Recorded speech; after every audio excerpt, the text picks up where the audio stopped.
जय हिंद साथियों, स्वागत है आप सभी का हमारे यूट्यूब चैनल पर। जैसा कि आप सभी को पता होगा कि आज यूजीसी नेट ज्योग्राफी का पेपर था। तो आज हम यूजीसी नेट के पेपर का एनालिसिस करेंगे इस वीडियो में और देखेंगे कि किस टाइप के प्रश्न पूछे गए थे। और इसमें लगभग हम 45 से 50 प्रश्न लाए हैं जो कि ऑथेंटिक हैं और एग्ज़ाम से रिलेटेड हैं, जो आज पूछे गए थे एग्ज़ाम में। ठीक है, तो चलिए स्टार्ट करते हैं बिना देरी किए हुए। पहला प्रश्न जो आया था वो आया ये था कि सीमा मतलब सीमाओं की लंबाई के आधार पे उसको अरेंज करना था। 4 राज्य दे दिए गए थे, जैसे गुजरात, तमिलनाडु, आंध्र प्रदेश और अंडमान निकोबार। तो उसमें से सबसे किसकी लंबाई के अनुसार क्या हो रहा था कि अरेंज करना था। तो सबसे बड़ी जो सीमा है वो गुजरात की है, तो पहला नंबर ये हो जाएगा। दूसरा आएगा तमिलनाडु जो कि 1000 किलोमीटर है। तीसरा आंध्र प्रदेश होगा और लास्ट में अंडमान निकोबार जो कि इसकी सीमा सिर्फ 640 किलोमीटर है। तो इस प्रकार से अरेंज करना था। ठीक है, तो आप ऑप्शन के अनुसार से सिलेक्ट कर सकते थे। फिर उसके बाद एक अगला प्रश्न आया था कि इकोसिस्टम शब्द किसने दिया था। तो इकोसिस्टम जो शब्द है वो यहाँ पे देख सकते हैं। यहाँ पे इकोसिस्टम जो शब्द है वो किसने दिया था, टांसले ने दिया था। ठीक है, और ये कब दिया था, 1935 में दिया था। तो ये प्रश्न आया था। फिर आपसे ये प्रश्न पूछा गया था कि इकोलॉजी शब्द जो है ये किसने दिया है। तो इकोलॉजी शब्द जो है हैकल ने दिया है। किसने दिया है, हैकल। और ये कब दिया है, ये दिया है 1866 ईस्वी में। ठीक है, तो ये आपसे प्रश्न पूछा गया था। फिर एक और प्रश्न पूछ लिया गया था कि विश्वेश्वरैया लौह इस्पात कारखाना कहाँ स्थित है। ठीक है, तो विश्वेश्वरैया जो लौह इस्पात कारखाना है वो वर्तमान कर्नाटक में स्थित है। ठीक है, और ये भद्रावती नदी के किनारे है, तो आप इसको याद रखेंगे।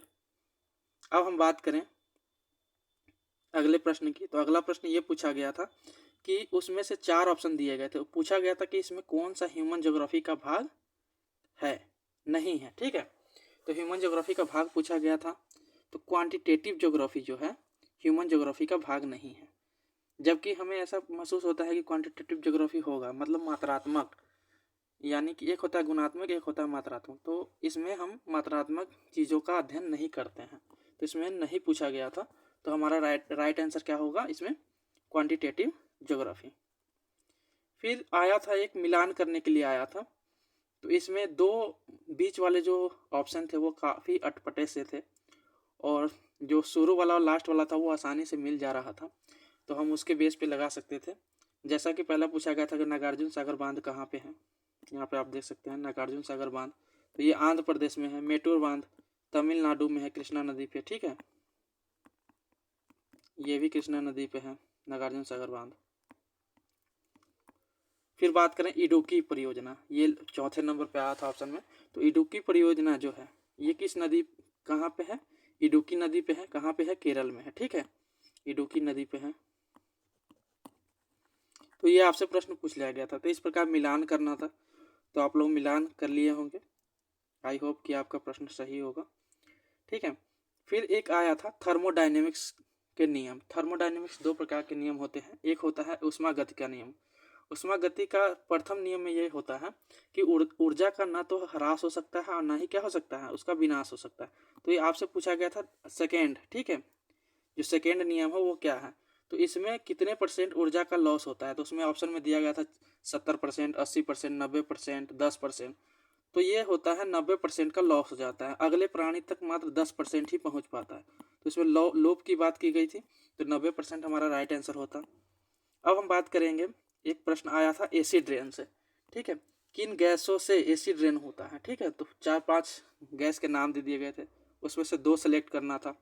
तो एक कौन कौन सी गैस हो जाएगी, एक नाइट्रोजन सल्फाइड हो जाएगी, एक सल्फर डाइऑक्साइड हो जाएगी। इन दोनों गैसों के मिश्रण से ही क्या होता है, एसिड रेन होता है। ठीक है, जो कि अम्लीय वर्षा होती है। और जो संगमरमर के जो जैसे आजकल आप लोग देख रहे होंगे कि ताजमहल का जो क्षरण हो रहा है वो एसिड रेन के कारण हो रहा है। ठीक है, फिर एक प्रश्न पूछ लिया गया था, कुछ देशों के नाम दे दिए गए थे। उसमें पूछा था कि ओपेक का देश नहीं है, कौन सा ओपेक का देश नहीं है। अगर ओपेक की बात करें तो इसकी स्थापना 1960 ईस्वी में हुई थी। इसके सदस्य देशों की बात करें तो इसके सदस्य देश कुछ अफ्रीका में है। तो हमें दक्षिण अमेरिका के देशों का नाम पूछा गया था, तो उसमें एक था वेनेजुएला। ठीक है, तो ये हमारा राइट आंसर होता। दक्षिण अमेरिका के सिर्फ 2 ही देश शामिल है, कौन कौन से? वेनेजुएला और इक्वेडोर। ठीक है, इक्वेडोर, तो ये हमारा ऑप्शन में था वेनेजुएला, तो ये हमारा राइट आंसर हो जाता। फिर उसके बाद ये था कि इंसो का क्या परिणाम है, मतलब इंसो क्यों घटित होता है और इंसो के आने का क्या परिणाम है। ठीक है, तो ये है वैश्विक उष्मन। वैश्विक उष्मन से ही क्या होता है? इंसो जैसी परिघटनाएं होती है। ठीक, फिर अगला प्रश्न आपसे पूछ लिया गया था, आप लोग मिलाते जाएंगे कि आपके कितने प्रश्न सही हुए हैं। इसे मिला सकते हैं, एकदम 100% ऑथेंटिक है, जो कि एग्जाम में आज पूछे गए थे। अगला प्रश्न आया था कि K7 है, जैसे आप सेंट्रल प्लेस मॉडल में आप देखते होंगे जो पदानुक्रम सिद्धांत है, उसमें ये था कि जो क्रिस्टॉलर का है, इसमें ये बताया गया 3 प्रकार के बताया, K4, K3, K7। ठीक है, तो K7 पूछा गया था, जबकि K4 की बात कर लें तो ये परिवहन से है। ठीक है, K3 की बात कर लें तो ये किससे है? बाजार से। ठीक, और K7 पूछा गया था तो ये प्रशासनिक क्षेत्र से होता। ये हमारा राइट आंसर होता। अगला आया था अरेंज करना था, कुछ थ्योरी दे दी गई थी, उनका ये नहीं दिया गया था। ठीक है, उनका कालानुक्रम नहीं दिया गया था, कालानुक्रम के हिसाब से क्या करना था? उसको अरेंज करना था। तो कॉन्सेंट्रिक थ्योरी जो है, कॉन्सेंट्रिक थ्योरी कब है? 1925 में दिया गया है। सेक्टर थ्योरी 1939 में दिया गया है। सेंट्रल प्लेस थ्योरी जो है 1933 में दिया गया है। और न्यूक्लियर थ्योरी जो है वो 1945 में दिया गया। तो इस हिसाब से आप रीअरेंज कर सकते थे। तो सबसे पहले कौन आएगा? कॉन्सेंट्रिक थ्योरी आएगा, फिर उसके बाद सेंट्रल प्लेस आएगा, फिर sector theory and nuclear theory. ठीक है, तो इस प्रकार से आपको रीअरेंज करना था। अगर कॉन्सेंट्रिक थ्योरी की बात कर लें तो ये वर्गेस दिया था। ठीक है, वर्गेस ने दिया था। सेक्टर थ्योरी की बात कर लें तो ये दिया था होमर होयट। ठीक है, होमर। सेंट्रल प्लेस की बात कर लें क्रिस्टॉलर।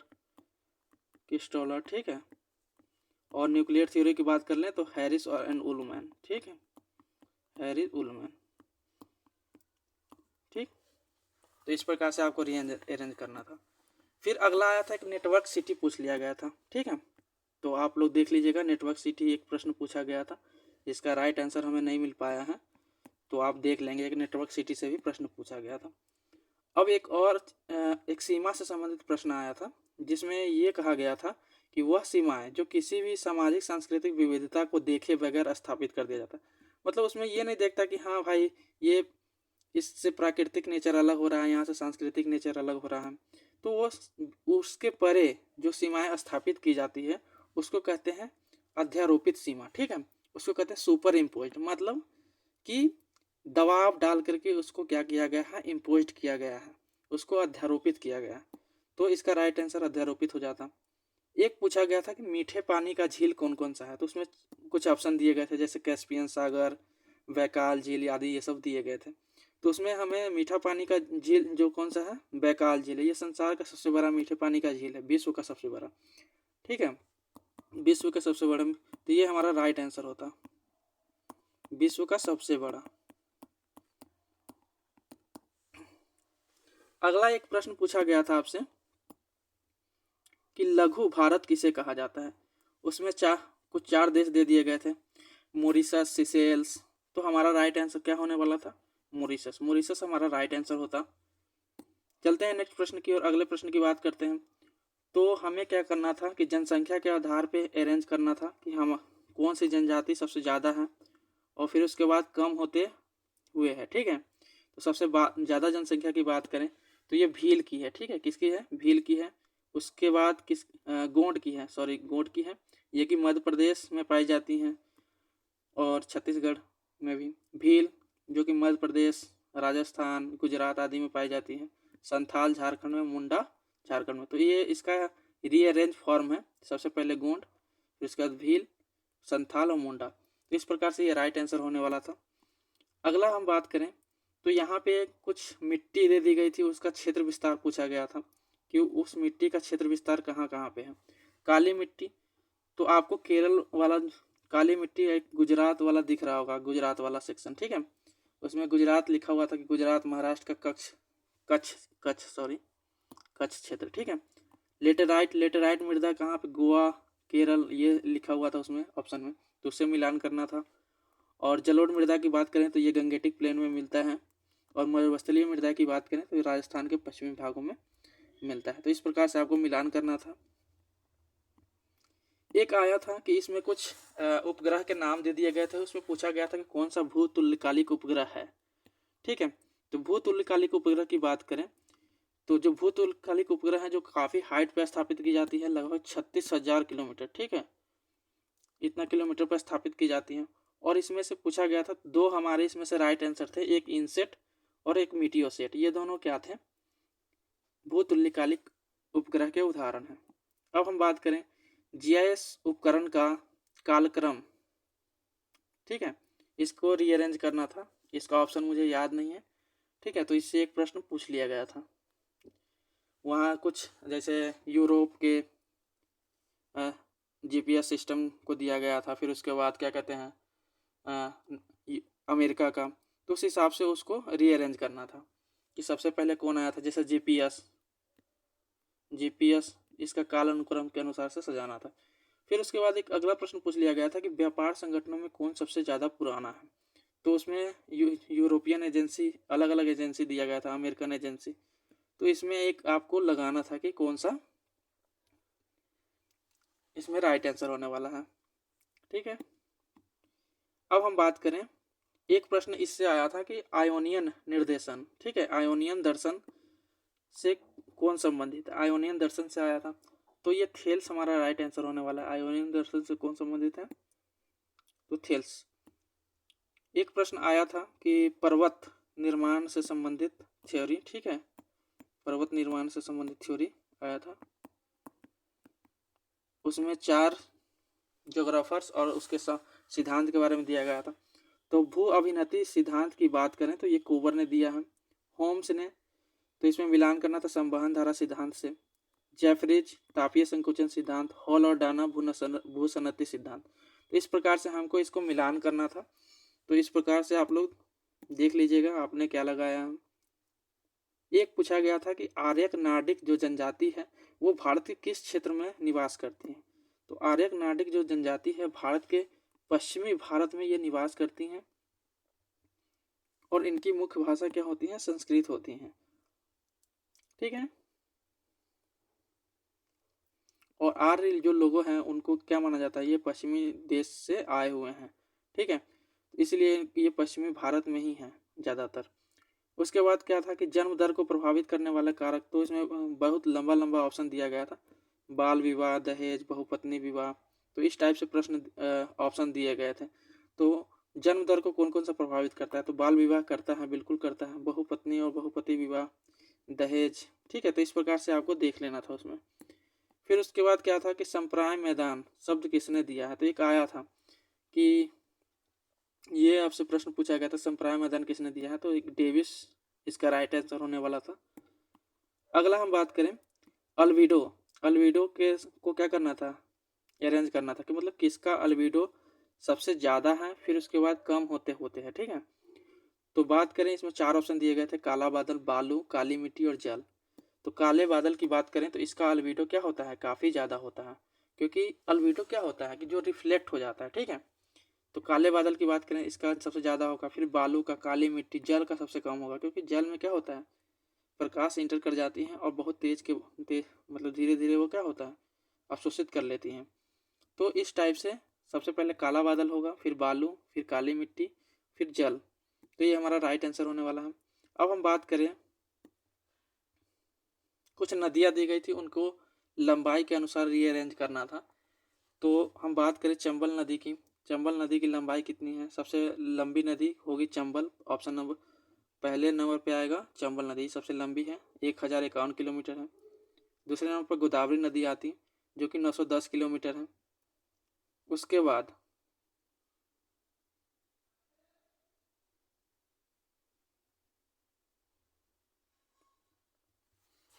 हमारा है, सॉरी, ये ना पहले नंबर पे आता ये गोदावरी, ठीक है।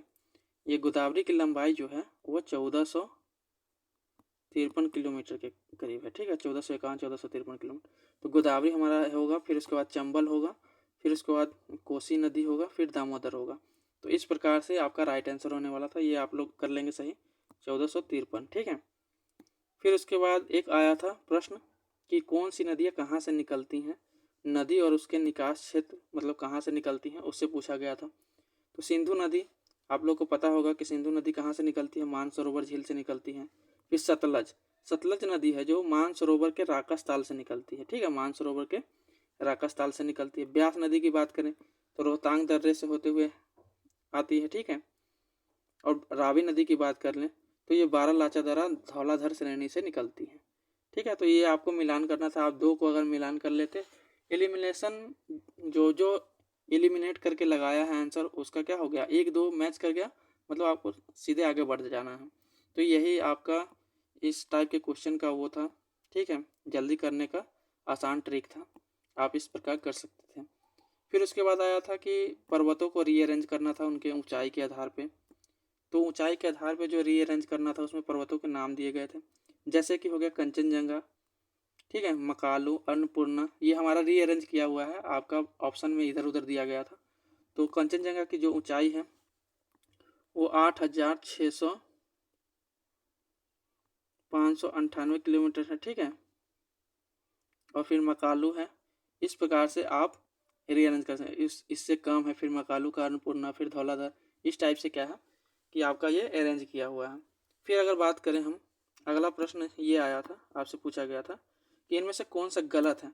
तो मैकेंडर की थ्योरी दी गई थी, इसमें 4 ऑप्शन दिए गए थे, तो इसमें पूछा गया था कि कौन सा गलत है। तो मैकेंडर की थ्योरी में कहा गया है कि जो पूर्वी यूरोप पर शासन करेगा वो हृदय स्थल को नियंत्रित करेगा। तो वो भी ऑप्शन में था, वो सही था।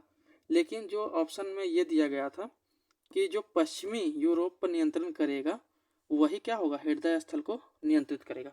तो ये इसका गलत आंसर था, तो गलत आंसर को ही चुनना था उसमें। तो ये हमारा राइट आंसर होने वाला था। और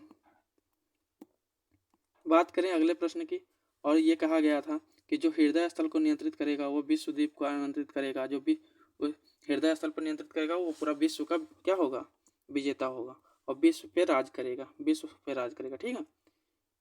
फिर अगला प्रश्न आया था कि एंडरसन के थ्योरी से आया था। तो एंडरसन के थ्योरी में ये कुछ क्षेत्र दिए गए थे, आवासीय, औद्योगिक, वाणिज्यिक और आवासीय। तो इसमें जीवन शैली जो है ये नहीं होने वाला था, ठीक है। तो आप इसको हटा करके और बाकी तीनों का आंसर लगा दें।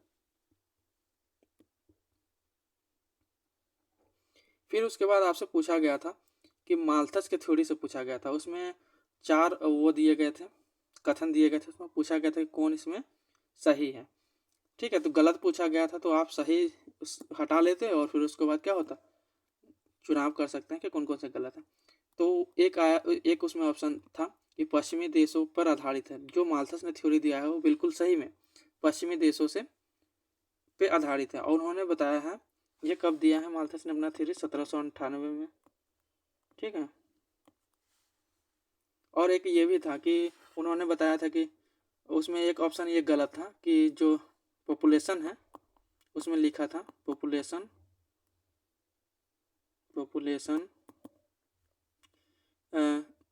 अर्थमेटिक तरीके से बढ़ता है, ठीक है। लेकिन वो गलत है, क्योंकि पॉपुलेशन जो है वो जियोमेट्रिक तरीके से बढ़ता है, जियोमेट्रिक तरीके से बढ़ता है, तो वो उसमें गलत था। हम सही आंसर लाए हैं कि इसमें से ऑप्शन ये भी था, तो ये सही था, दोनों गलत आंसर चुनना था। तो ये जो पॉपुलेशन है जियोमेट्रिक तरीके से नहीं बढ़ता है, मतलब अर्थमेटिक तरीके से नहीं बढ़ता है। ऑप्शन में क्या दिया गया था, अर्थमेटिक तरीके से, तो जियोमेट्रिक तरीके, तो ये गलत होगा। और सही ये सब था कि पश्चिमी देशों पर आधारित था, बिल्कुल था। पॉजिटिव चेक उन्होंने क्या बताया था, पॉपुलेशन के कम करने के, बाढ़, महामारी, तो ये सब सारी चीज़ों से क्या होता है कि पॉपुलेशन कम किया जा सकता। तो आप इसमें से ऑप्शन लगा सकते थे इस प्रकार। फिर उसके बाद आपसे पूछा गया था इसमें से कौन सी ठंडी हवाएं हैं, 5 हवा का नाम दे दिया गया था, जैसे कि मिस्ट्रल, बोरा, जोंडा, सांता आना, बुरान, ठीक है। तो जो है हमारा 3 इसमें से राइट आंसर होने वाला था मिस्ट्रल। ये पूरा देखिए उसी हिसाब से है जिस प्रकार से ऑप्शन में आया था। पहला था मिस्ट्रल, दूसरा था बोरा, जोंडा, सांता आना, बुरान। तो हमारा इसमें 3 जो है वो ठंडी हवा है, एक मिस्ट्रल है, बोरा है, बोरा कहाँ पे चलती है, एंटार्क्टिक सी में, ठीक है। बुरान, बुरान कहाँ पे है, साइबेरियाई क्षेत्र में चलती हैं। तो इस प्रकार से तीनों जो था ये राइट आंसर होने वाला है। फिर उसके बाद एक आया था कि उसमें ढूंढना था कि कौन इसमें सुमेलित है। तो कुछ स्थान और उत्पादक क्षेत्र दिए गए थे, उत्पादन दिए गए थे। तो उसमें से एक राइट आंसर था जो हमारा ये था, पीट्सबर्ग जो है वो लौह इस्पात उद्योग से संबंधित है। तो ये हमारा राइट आंसर होने वाला था। लौह इस्पात का कारखाना या मतलब लौह इस्पात का खनन क्षेत्र जो है पीट्सबर्ग है। ठीक है, अब हम बात करें कुछ जोग्राफर्स और कुछ उसके बुक्स के नाम दिए गए थे, उसको मिलान करना था। तो जो इब्न खाल्दून है वो मुकदमा लिखा है, पल्स ऑफ एशिया हंटिंगटन का है, इन्फ्लुएंस ऑफ इन्वायरमेंट सैंपल का है, एंथ्रोपोजियोग्राफी किसने लिखा है, रैटजेल ने लिखा है। तो इस प्रकार क्या करना था, रीअरेंज करना था। फिर उसके बाद एक था कि क्रम से सजाना था। क्रम से सजाना था जैसे कि दिया हुआ था। तो हमारा सबसे पहले बी ये था एग्रीकल्चर ज्योग्राफी से, जो कि था सबसे पहले बीबर ने अपनी थ्योरी दी थी। फिर उसके बाद कीकू काजुदोई ने उसकी आलोचना की थी। फिर उसके बाद रफ़ीउल्लाह। इस प्रकार से ये हमारा अरेंजमेंट था, होने वाला था। ठीक है, अगला प्रश्न आपसे पूछा गया था कि नोक्टिल्यूसेंट्स बादल बनते हैं या दिखाई देते हैं। तो कहाँ किस मंडल में बनते हैं। तो जो नोक्टिल्यूसेंट्स बादल हैं वो मध्य मंडल में बनते हैं। तो मध्य मंडल हमारा राइट आंसर होने वाला था। बात करते हैं अगले प्रश्न की। अगला प्रश्न हमारा कुछ बुक्स और जोग्राफर से दिए गए थे, कौन से बुक किसने लिखे हैं। तो इसमें जो था वो पूछा गया था कि कॉस्मस किसने लिखा है, हमबोल्ट ने लिखा है, अल्माजेस्ट किसने लिखा है, टॉलमी ने लिखा है, और सिस्टमेटिक ज्योग्राफी जो है रिटर ने लिखा है। तो आप एक ऑप्शन लगाते टॉलमी अल्माजेस्ट। ठीक है, ऑप्शन नंबर सी पे था ये ऑप्शन। तो ये आप लगाते, उसके बाद क्या होता, आपका प्रश्न सही हो जाता एक ही ऑप्शन से। ठीक है,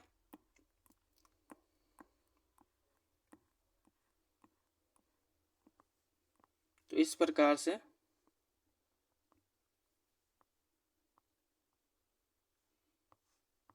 आपके पूरे प्रश्न पूरे हुए। ठीक है, इतने ही प्रश्न जो आज के इसमें हम देखे हैं। ठीक, तो आप लोग ज़रूर से आप मिलान कर लीजिएगा कि आपके कितने प्रश्न सही हैं। और अगर वीडियो अच्छी लगी हो तो लाइक करिए, सब्सक्राइब करिए एंड शेयर करिए। मिलते हैं नेक्स्ट वीडियो में। जय हिंद, जय भारत।